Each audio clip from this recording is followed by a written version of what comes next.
understand authenticity, the oneness, and how they're both the same by the end of this video, okay? They're broken down into 14 separate words. You got to understand how the oneness is broken down into yin, yang, masculine, and feminine, right? But that's broken down into 14 individual sections, okay? First one started your security. There's a difference between you being, which is alive, and then doing in order to stay alive, okay? So this one is constantly working in harmony like an infinity loop, right?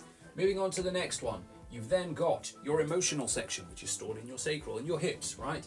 This is the difference between you forcing things and flowing with things, okay? So ideally, instead of forcing things, you want to work towards flow. Once you've figured that out, you then move on to your ego. And your ego is split into two parts, right? There's the awareness of the ego and the ego itself. So the idea behind it is to be aware of the ego, use the ego to find flow. And then basically you're harmonizing in infinity, looping through the two of those.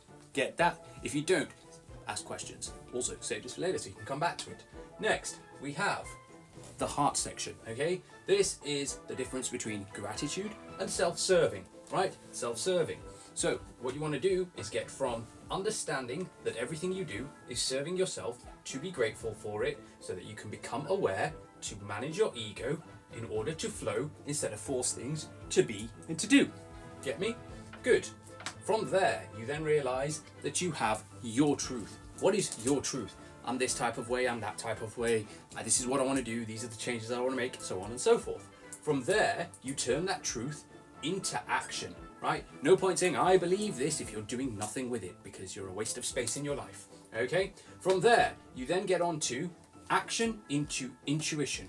Right, so you've got yang, which is intelligence, that's the masculine side of it. Then you've got intuition, which is the yin side of it, feminine.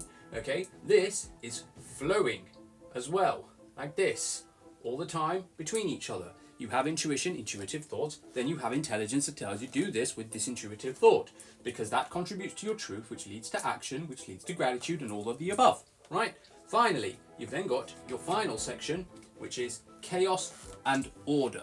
Everything in your life is pure chaos. You create from chaos, okay?